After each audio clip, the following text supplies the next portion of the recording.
New maintenance. Everybody, to the May 8th, 2025 Rockingham County Board of Commissioners public hearing on the budget. We call this meeting to order, and I had asked that everybody rise for the Pledge of Allegiance.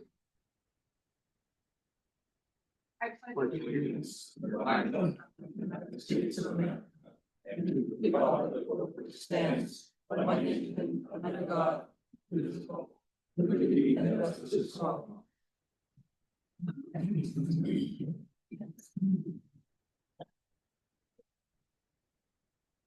It's nice to see in attendance here. Here at the table, we have all three Board of Commissioners, Commissioner Tombarello, myself, Commissioner Coyle, Commissioner Godu, and our Senior Director of Finance, Chuck Nickerson.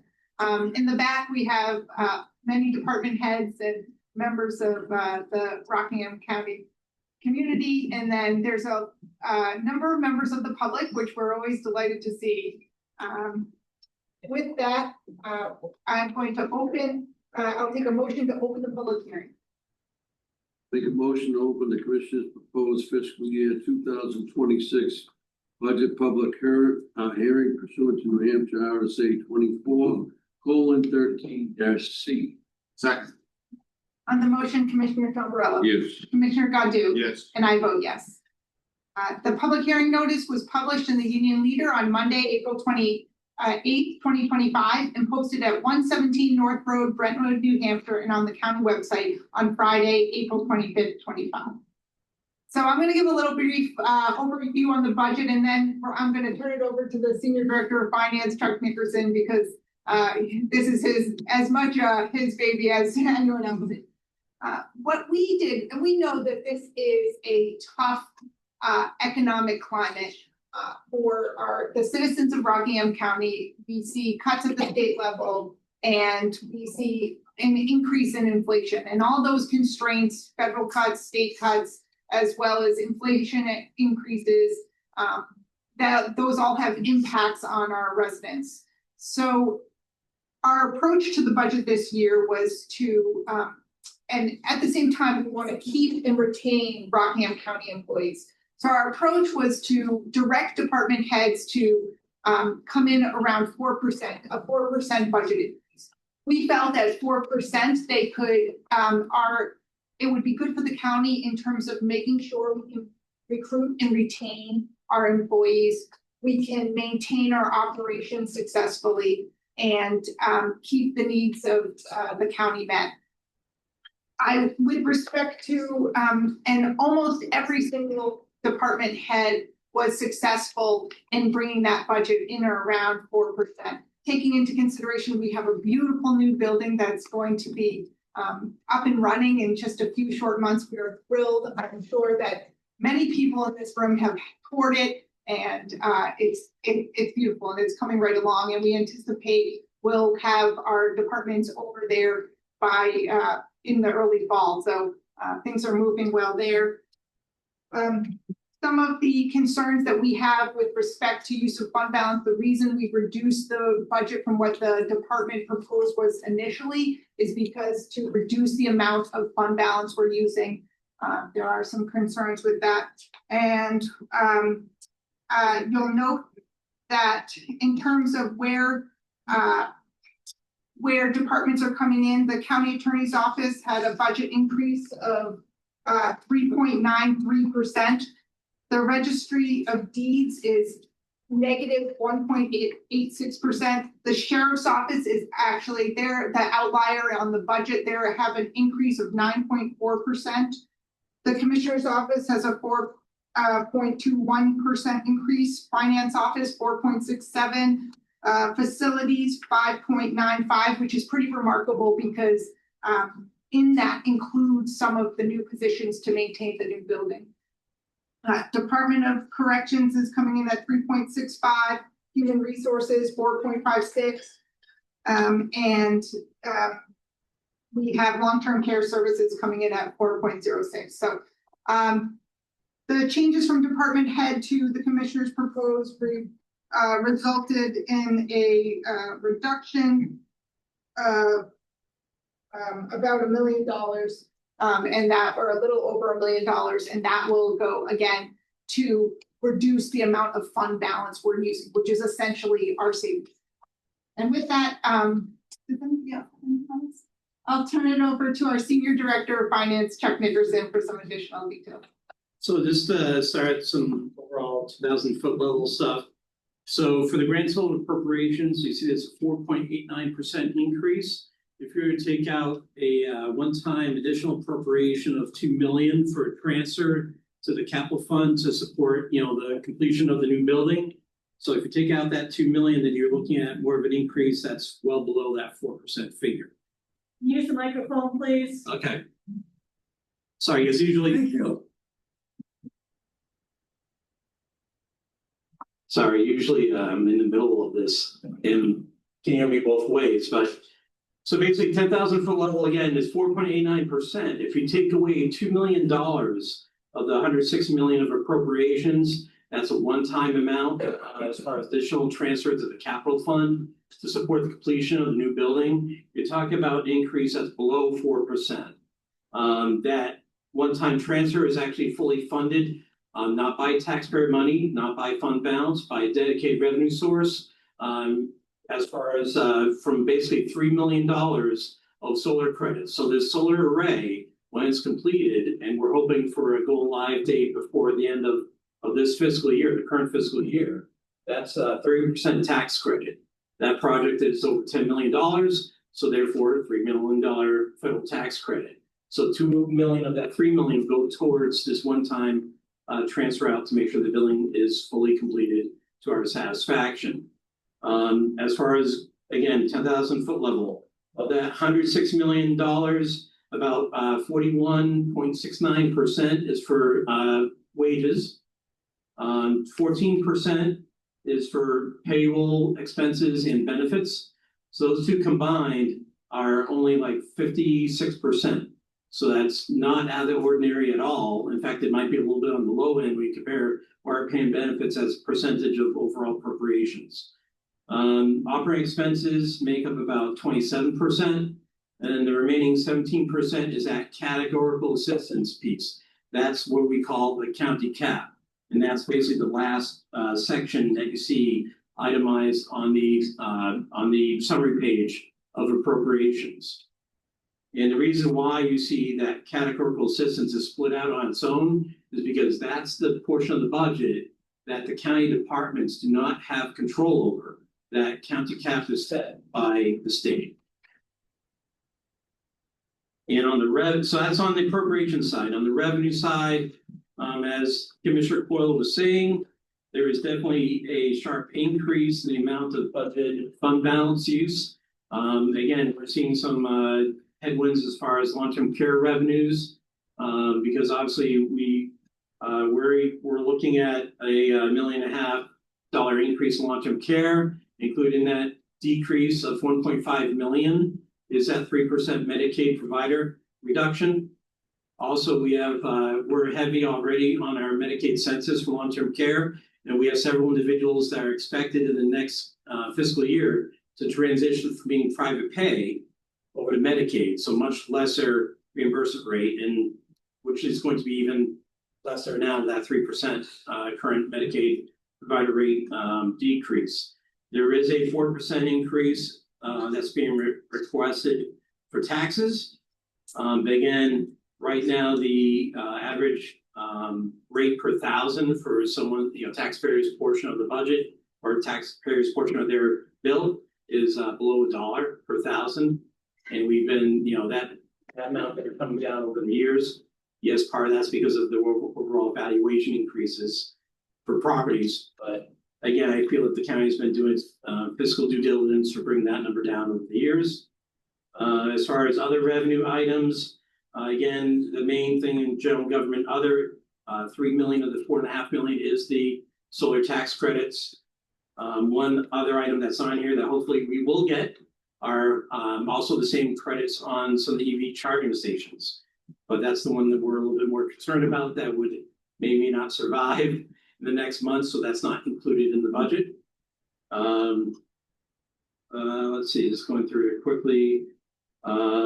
Again, because we were having such overall appropriations increases and decreases in revenue, that's why you see an increase in the unassigned fund balance going from 13.6 million budget now being 15.1 million budget.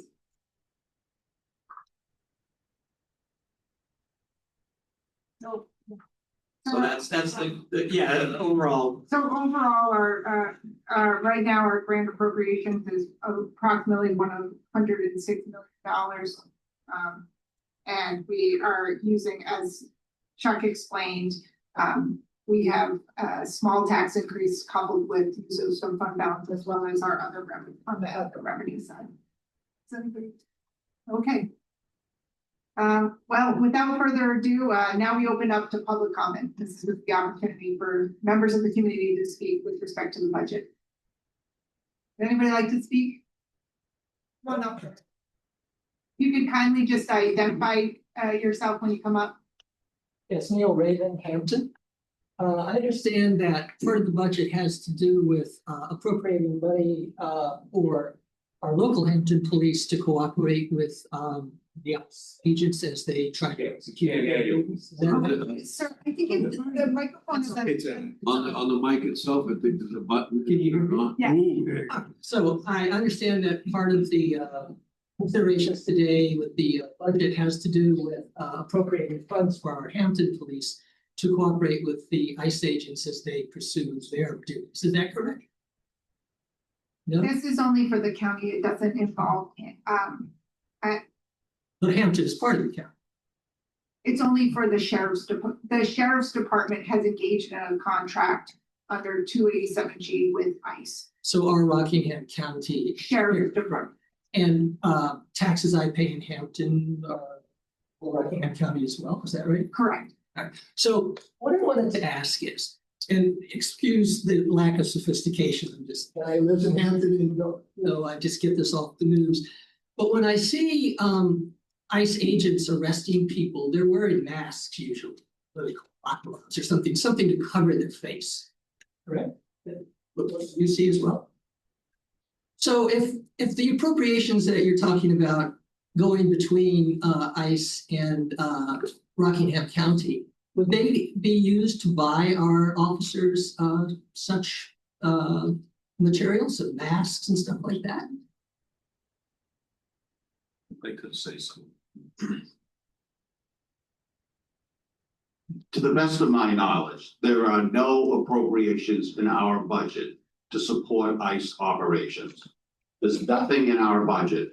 There may be some implied expenses that may occur through training, but there is no line item where we are funding any operations to do with ICE at the moment, not in this budget. So there is no money that Rockingham County would pay to ICE or any other authority to pursue immigrants in Rockingham County? Is that accurate? We don't have any. There's no budget, there's no line item in the budget for ICE. However, there are operation dollars that go forward if they're signing. I mean, we don't know the extent to which I have not had an opportunity to review the contract between ICE and the sheriff's department. It was only today that we even learned that they had executed a contract with ICE. So to the extent that they're using operations or services, we don't know to the extent of this at this time because it's only today that we learned that the contract exists. So no line item, but there is a contract and we don't know how much money that contract would entail. They've said that there's not going to be any cost related. There's not a cost that the sheriff's department is paying to ICE. Well, not to ICE, but for the protection of the sheriff's personnel. As I understand it, the reason that American policemen wear masks is the fear of cartels and the fear of identification. So if our Rockingham County Sheriff personnel were to become involved in that, then would we not be exposed to expenses related to protecting them from identification? I can't speak to it because we don't have the contract, but I mean, it's feasible to make that It would make sense to make that, as a matter of fact, right? If we become involved with arresting immigrants, and if that's dangerous for our law personnel, then we would want to protect them. And protection always comes with a price. Is that unreasonable? So, sir, just to the extent, I mean, I appreciate your commentary, and that's what the public hearing is for. For more specific questions sort of related to that, certainly you can reach out to the sheriff's department or call me later. With more, I don't have the information. I don't know that anyone else here does on sort of the specific ramifications from a cost analysis, but I will be happy to share more information because I have concerns about just learning that this contract was executed in conjunction with their budget. All right, so I'm about done, but I would like to say, as a citizen, I always vote for the warrant article that gives money to the Hampton Police Department. And I'm equally willing to vote for money to go to the Rockingham County Sheriff's Department. But I would want to know what the protections would cost, and I would certainly want our Sheriff's Department protected if it was necessary. Are you part of public comment? Sure, I'm a resident. So a lot of questions have been raised about this program in the Sheriff's Department. It's unfortunate, a lot of misinformation. One. I'm sorry, sir, do you mind identifying yourself? Sure, my name is Richard Sawyer. I live at 41 Vanderbilt Drive in Hampton, New Hampshire. And I also happen to be the chief deputy in the county and a former police chief in the town of Hampton. So as to this gentleman's questions about any equipment, no. We are not going to be going out with ICE agents and kicking in doors and dragging immigrants off the detention centers. That is not what this program is. Also, it is not a contract. It is an agreement similar to the agreements we have with many communities that utilize our dispatch center, which do not come before the Board of Commissioners. So this really is an appropriate discussion in this forum because it's not a matter for the commissioners to consider or vote on, in my opinion. It is an agreement. We sign agreements all the time under the authority of the duly elected High Sheriff of the county. He is an elected official like you folks. He has authority to do this. On the issue of equipment, though, I think those are valid questions. The only thing that we intend to do with the Sheriff's Department through this program is through our normal duties. We stop a cop, happen to run the license for a minor motor vehicle infraction that we were going to give a warning for, and they come back with a detainer. There's a problem with that because under New Hampshire law, a detainer is an administrative function, not a judicial. We can only act for judicial matters, like an arrest warrant. Under this program, we get federal authority, so that protects the liability of the county. It does not enhance it, it protects us. And it was ironic at the last meeting, the majority of the speakers came from the town of Exeter. Exeter is the only community in the state of the history of the state of New Hampshire that's been sued under this detainment program. They got sued because they didn't have the training. They didn't sign up for that. It wasn't available back then. Just to direct you, I'm sorry, I don't mind, but we're here on the budget. So. Well, this gentleman got to speak and he was speaking about this topic, so I would expect that would be given the same courtesy. Right. Or is it because I'm in the sheriff's office? No, not at all. It's because he was talking about it in the context of the budget. I'm talking about the cost. I'm talking about the expense. There is absolutely no cost, equipment wise. Sheriffs will leave, go on duty, wear the same equipment they always wear every day, whether we do this program or not. As far as the training, the only expense obviously would be the salary, which is something we're going to incur anyhow because the state of New Hampshire, if you weren't aware, just increased the training hours each police officer actually has to do everything. So we now have to find 24 hours of training every year for our officers. This training will take care of most of that for us, or all of it. So it is a benefit to the county. It's unfortunate people that are misinformed and they've seen some of the negative things that have happened elsewhere. Those have not happened in New Hampshire. We have no intention of going out and participating in raids with ICE. This is solely to protect our deputies from liability that if we do come into contact with somebody that we can safely detain them and bring them to the proper authority, just like we would if there was an arrest warrant from Oklahoma. So that's really the nuts and bolts of it. So, and I'll be happy to answer any questions that come up there. Thank you.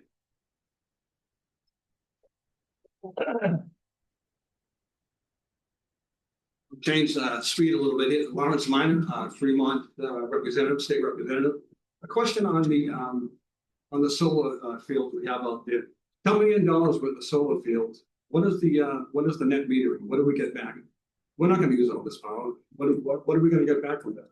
Well, it's going to generate over 5 megawatts over the course it's gonna generate over 5 megawatts over the course of the year. And so basically, I'd have to defer to Jude Gates exactly how much we're going to net meter to zero as far as the dollar value of the supply.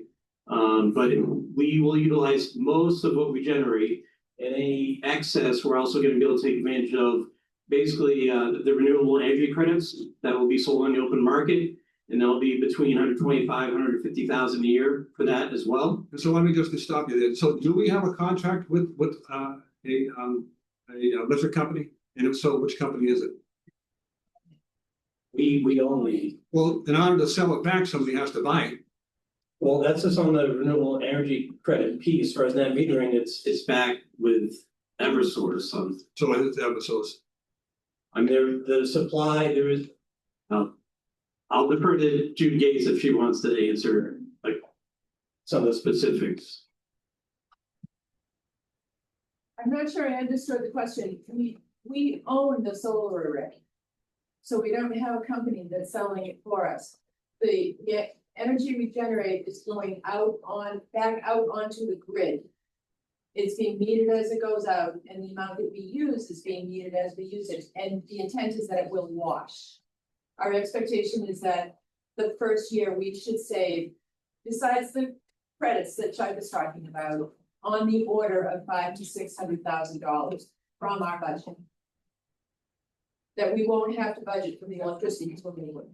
No, and I clearly understand that, but I really don't think that all the power will be used, and correct me if I'm wrong, all the power will be used, and if not, it is sold back, and which company has the contract to buy that, to put that, the electricity back on the grid, which is it Eversource?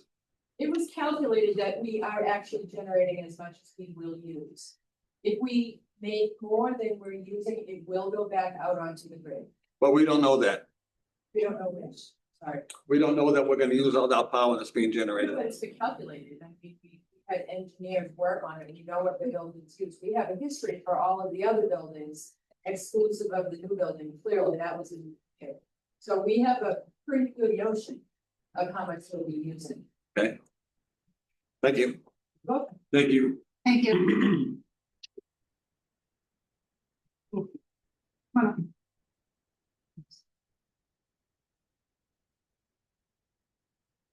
Hi, I'm Catherine Haraki. I live in Hampton, and I am here to ask fiscal questions about the 287G Task Force Agreement. Because this was an agreement, there was really no public input or discussion. It's a decision made by the Sheriff's Department. I even know that as commissioners, you don't have authority either. I was a budget chair of my budget committee in Hampton for a few years with Richie. And I understand the limitations of your role. However, as residents, this is the only opportunity we have to get close and to ask these questions. So I'm asking for you, even if you don't have authority, you have the ability to ask any question you want. And that's our freedom and our right. And so I'm exercising that right today. So I'm just trying to understand, this agreement, it is political. So it's political in that you could argue that we don't need it and we have it because it's political. You can say that people are complaining about it because it's political. It depends. That's another issue altogether. I guess what I do also agree this misinformation because it is kind of ambiguous what's going on. What does this task force agreement really entail? What are the details? I hope you can ask that. Like, what will it look like? I don't know if Mr. Sawyer speaks as an authority on the Sheriff's Department, but it'd be great to get some clarification of what this agreement entails and doesn't entail. There'll be cost consequences. Will they definitely not participate in any ICE raids, for example? Will they definitely not use police officers from my town, Hampton, for any use whatsoever relating to ICE, relating to the task force agreement? For example, These Can I are, make a point yes, of order, please? yes. Madam Chairman, we're in a budget. This is a budget. I'm getting to hearing. the point, It doesn't matter. This is the budget. I'm getting, We have copies of the. I'm getting to the fiscal part. This is connected to money. I promise you I'm getting there. It's all connected to money. I promise you. To the extent that I raised the deputy lawyer. Yeah. And then let him. Yeah, it's a fiscal, I'm getting, sometimes it takes a while.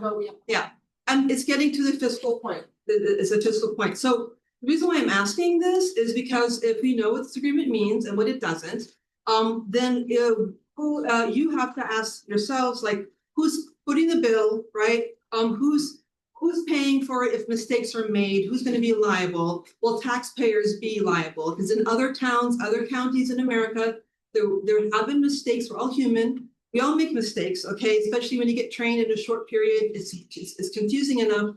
So who pays the bill? You know, that could be a cost to us as taxpayers indirectly. So the more we know and you know, then the safer we are, you know, that mistakes aren't made and it doesn't cost us anything. And the reason why I have some concern where I think there is something strange that happened just, I think, today in the State House, that a bill came to the House where, this is also fiscal, that if towns don't cooperate, if they impede ICE cooperation, if there's an agreement made and they don't impede it, state is going to punish towns by withholding 25% of tax revenue. So if this was like something that everybody really wanted and it was a good idea, we wouldn't have to put a knife to the throats of our towns and threaten them if they don't cooperate. 25%. This is also a fiscal point I need to make. 25% of Hampton state revenue is about $500,000. When I was chair of the budget committee, I approved a $800,000 budget increase for the police department because they are so good at community policing. They are transparent. They did a 20-page presentation explaining everything that they're doing. There's no questions we had to ask. We know what their job is. So $800,000 increase. That was approved and the town voted for it as well because the budget committee all approved it.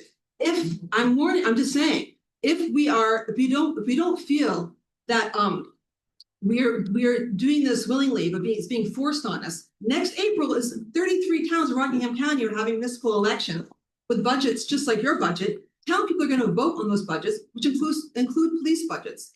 And it'll be really unfair if police departments in Rockingham County got punished because the county wasn't, they were disappointed with the county, and the only way they felt they could react was by punishing their own police departments. So that's why I'm asking you as commissioners to do your job and ask all the questions you can, just like we're asking our questions, and I'm not asking for anything more than that. Thank you very much.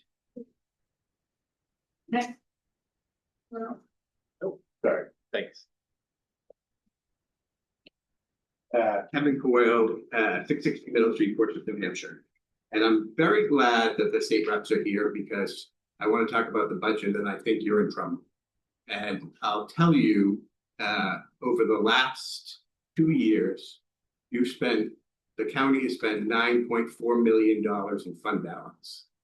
And their projected use of fund balance next year will somewhere between $6 and $8 million. That's unsustainable. You know, we have a healthy fund balance, but if you're spending $6 to $8 million of it, you're not going to be able to do that for more than 2 or 3 years, and then you're going to be in deep trouble. So one of two things needs to happen. Either A, you need to increase your revenue, or B, cut your expenses, or C, I guess both. And I'm asking you as state reps to do both. You need to trim the expenses of Rockingham County because you cannot afford to keep using fund balance. Mr. Weiler and I didn't get along all that well, but I know that he's a fiscally conservative individual, and I know that he can read budgets. And I know he can read this one, and I know that he can see the same problem I do. You're using too much fund balance. You used 4 million last year, you're going to use 5 million this year, and you'll probably use 6 to 8 million next year. You can't do that. You just cannot do that. You're not returning anything, and you haven't returned any fund balance in 3 years. That's a problem that you have. And I don't know why I'm the one that's talking about this. You know, the finance director, in my opinion, should be saying, this is a problem. You can't continue to do this. I know, Chuck, that you're a very smart individual, and I know you can see the same problem. And so I would ask you as commissioners to figure out a way to not use so much fund balance, because you can't continue. And, you know, I want to talk about, I appreciate the department heads, especially Kathy Stacy, who came in at 0%. Jude Gates, who must have been a yeoman's job because she's got a new building to take care of and only came in at 5%. But the sheriff's office is almost 10% increase. And I don't care what you attribute that to. That is just not fair to every other department in this county. To let one department go to 9.4% is just not fair. The sheriff's department increase is responsible for over 1/3 of the tax increase that we're going to have this year. You need to take a hard look at that, and so I would ask you to do that. And I appreciate your time. Thank you.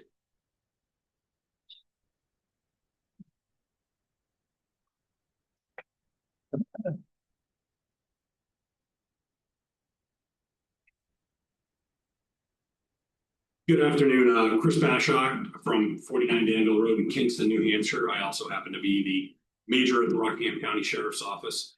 I understand that 9.4% that you're seeing on our budget is a large number. I do want to attribute some of this to the fact that the county took a big initiative 4 years ago to recognize that many of the county employees were severely underpaid. They engaged with a pay salary study that resulted in substantially large increases because people who actually want to be able to afford to live in the most expensive county in the state, some changes needed to happen. And even Ken Weiler, one of the most fiscally conservative people I know, stood up and supported this and recognized it. We at the sheriff's office, the union folks were told, hey, well, we're doing this implementation. You have to wait till your contracts come up. Wait till your contracts come up. So in this budget, we unfortunately have two of the last unions to come to the feeding trough to get the pay raises. During the same course of time, there have been non-union county employees who have realized through compounded interest of merit raises, COLA raises, and initial salary adjustments have seen over 50% salary increases to what they make hourly and or annually when you compound those interest rates. We have deputies at the same time that were getting 3% COLAs with no merit raise attached to that while they were waiting for their turn and opportunity to negotiate. So out of that 9.4% that you see, the large majority of that is attuned to the fact that we have tentatively agreed by bargaining in good faith with two unions, which represent most of the population of sheriff's office employees. So payroll, salaries, and payroll related expenses account for 7% of that 9.4% because they have been waiting to get caught up with the rest of the county so they could afford to live here. And by example, we recently have in communities that are within Rockingham County, Newmarket now has, for a brand new uncertified officer that needs to go to the academy, they start at $33 an hour. Northampton starts at $33.20 an hour. Stratford County Sheriff's Office starts at $34 an hour. We have deputies with 20, 30, and 40 years of experience. Their hourly rate right now is about $35.40 an hour. So they have 20, 30, and 40 years of experience, and they barely make more than what a brand new uncertified officer that needs to go to the academy for. So yes, we have a large increase. It is mostly accounted to payroll and payroll increases and things related to that. Additionally, we did have some increases in our budget due to outside details. Unfortunately, we do not have revolving detail accounts like every other municipality has the option to do. Some state legislation I just believe passed today that it will be going to the governor's desk to allow that for the counties, but it's going to be an individual county decision on whether or not they do that. So one of the increases we had was almost $100,000 directly related to outside details. And even though we get more than 100% offsetting revenue related to that, the county actually makes money when we work details in these communities. We weren't allowed to take that into account for a net budget number. So in our projected revenues, we do have an increase of approaching $200,000. And yes, 9.4% and $789,000 and change is a significant increase. But We took a very much needs approach to what came to us, a number of things during our own internal budget process before presenting to the commissioners. A lot of cuts were made, a lot of sacrifices were made. This is a needs-based budget, not a wants-based, but a lot of it has to do with catching up our employees who've been waiting their turn as they watched all the other county employees made whole, as everyone was being told, we appreciate you. We understand that this is the most expensive county to live in. Rockingham County leads the charge over all the other counties on how they handle things. And related to the other budget related items, which a lot of people were here for, I have business cards if anyone wants to talk about those issues related to 287G. I don't want to discuss it up here, but more than happy to have a conversation. But so far, only one person from the county has been willing to have a conversation with me on the phone. And I've returned numerous calls and emails to people that have reached out regarding that. But if there's any other questions related to the sheriff's office budget, more than happy to discuss it with anyone at any time. Thank you.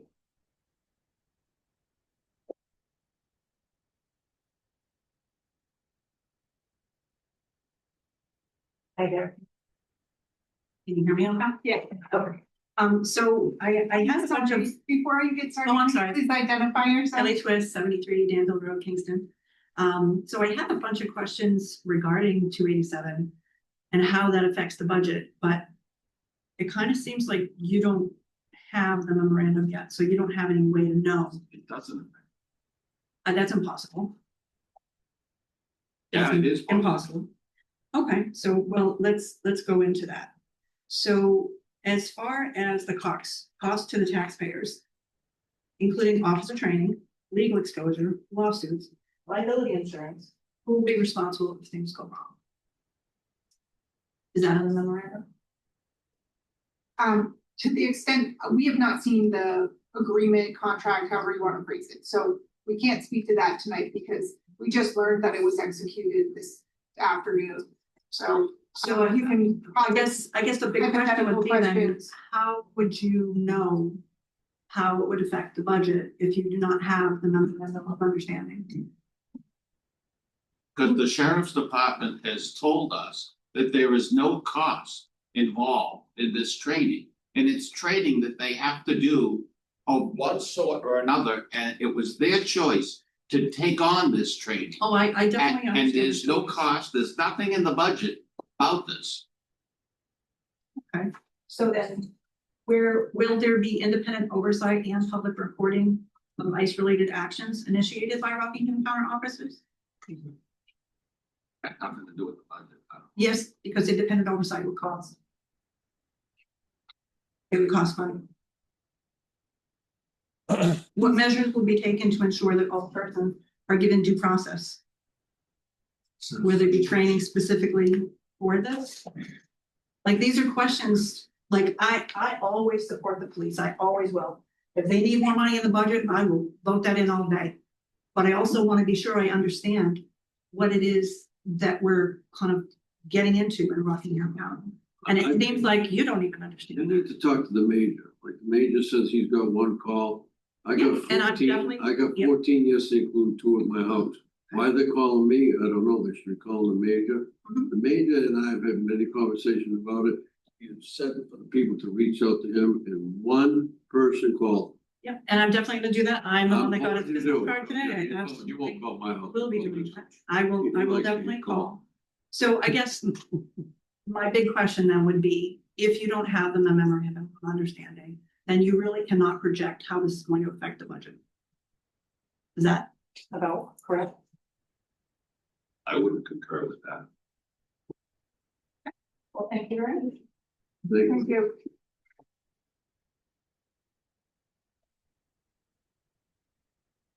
Is there anyone else for public comment? Is there anyone in Zoom? There's not. Okay. Well, with that, I'll take a motion to close the public hearing. So Sorry, close the hearing. For a second, on the motion, second. yes. Commissioner Tombrello. And I vote. Now I'll take a motion on the proposed budget. Make a motion to approve the proposed fiscal 2026 budget pursuant to New Hampshire RSA 24-13-C Pending delegation of. Second. Is there any discussion on that? I have some. And that's that, based on what has transpired from the last meeting, with respect to, learning that the sheriff has signed this contract and offered no transparency, I can't support the budget as it currently. We asked for the department to come in at 4%, and I have to say, my decision to not support the budget is a very difficult one, because I think all the department heads worked so hard to produce a budget at 4% as we requested. They did everything we asked for. And one department, the sheriff's department, said, no, we're not doing that. And what is so difficult here is that they, there's been no transparency. And Deputy Chief Sawyer said there's a lot of misinformation. And I believe there, with respect to the 287 sheet, I believe there's misinformation because they haven't offered transparency. So it makes me incredibly concerned approving a budget at 9.4% when they've offered no transparency, no info, not even told us that this contract exists. So we have to stand up as commissioners and say, no, this isn't acceptable. This is not acceptable to approve their budget without them offering the transparency. And maybe what they're saying is true. Maybe it's saying there's no cost, but we don't know that. And this all could have been avoided. As I understand it, that contract was signed over a month ago. On the sheriff's side. So they've been in the works, they've been working on it, we've been having discussions about ICE. So how are we to ensure, commissioners, that we know that they're being transparent, that their budget accurately represents, and when they say, no, there's no cost, which there's not a reason at this point not to trust that, but we don't know. This all could have been avoided if they had just offered transparency, and all these misinformation could have been fixed. What we see is that as we look at the union contracts, Major Bashaw came up and said, hey, this is because we're trying to union negotiations. We had union negotiations with a number of department heads. A lot of departments had union negotiations this time around. And guess what? They all came in with budget. They all were successfully able to negotiate contracts that helped retain and recruit our employees and support our staff, but at the same time, recognize budgetary constraints. I don't know why they didn't offer any transparency. I don't know why that they are the only department that couldn't come in, came in double what every other department did. It gives me great sadness not to approve this budget, because I think at one level, it's a disservice to all of the other departments that have worked so hard. But I feel we have to take a stand and say this level of governance where we are not given any information on policy issues, a big policy decision that we all know, and maybe the policy decision by the board would be move forward. And that would be a decision, but we didn't get the opportunity to make that decision. We didn't get an opportunity to have a discussion. We didn't get an opportunity to have input, and we didn't have an opportunity to discuss how it impacts the budget. And because of those things, I can't support it this point. So,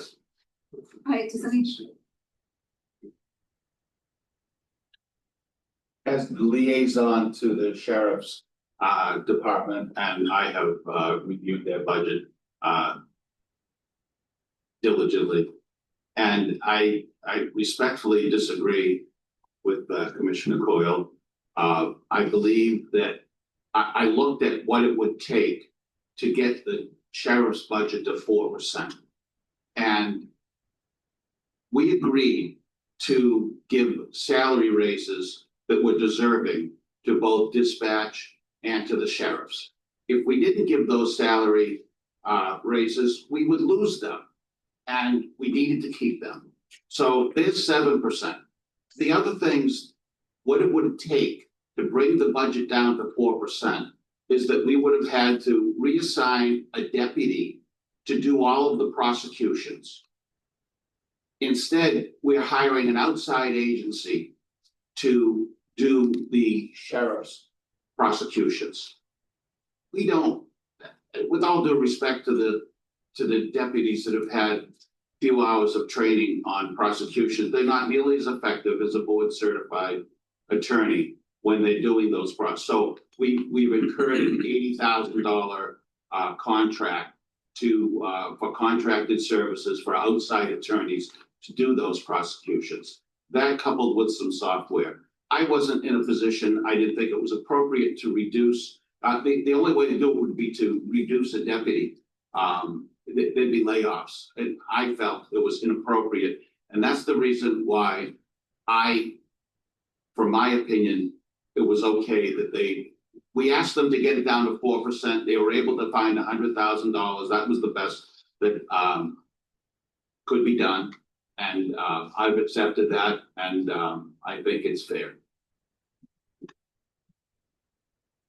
All this day, and I would just say that, you know, yesterday I called 5 different counties. I called Chris Coates, the administrator to Cheshire County, and I talked about our budget. I talked about where they were gonna be. And he's looking at 84 cents a thousand on top of their tax rate, comes up to about 20%, although Kathy Stacy and I had a conversation. They took on some new roles, ambulance roles, and so on and so on. I talked to Wendy Piper, chairman of the board from Grafton County. They're going in at about 11.9%. I talked to Tony Pappas, the chairman of the board of Hillsborough. She'd love our budget. I'll say something, you know, the day that we all came together and we had the budget and we all met on a Thursday, we took a group after a group and we said, we need to get you down to 4. It's amazing that within 5 minutes, some of them got down to 4 real quick. The sheriff took it home, the major took it home, everybody took it home. I'm not defending them. I was the deciding vote on the sheriff's budget, whether or not it was gonna go into this budget at 9%. And I took it back, I was in Florida. I took it back, I was the deciding vote, and I had to make a call the next morning, tell them how I felt about the budget. I saw 500 here, $1,000 here. I didn't see enough that could happen, but I'll tell you, you know, I'm wondering if we did the right thing by asking some of these other departments to go to 4, because within 5 minutes, some of them were at 4% and they left happy. The sheriff went back and forth. We had conversations, I know Steve's the liaison. I think that's the best they could do. And like I told you, I talked to 5 different county commissioners from different counties yesterday. They would love our budget. So I'm going to support it. I know everybody's pointing the finger at the sheriff at 9%. Major Bashrock come up with some great ideas as to why the monies are up there. So I think it's a great budget. I'm going to support it. I'm going to be asking the delegation to support this budget. I think it's a good budget. Am I concerned about fund balance? Yeah, I am. Because the piggy bank is getting low. So I'm concerned about it, but I don't know. We're gonna just have to really try and come up with some solutions. I mean, I'm not saying about ICE, about getting revenue all back. I'm not saying this and that. We're gonna have to make some cuts, but when you get 5 other counties that say they would love our budget, we did a pretty damn good job. Thank you, Commissioner Farrell. All right, on to anything else? Okay, on the motion, Commissioner Tombrilla. Yes. Commissioner Godu? Yes. And I vote no. With that, I'll take a motion to adjourn. Motion adjourned. Second. We're adjourned.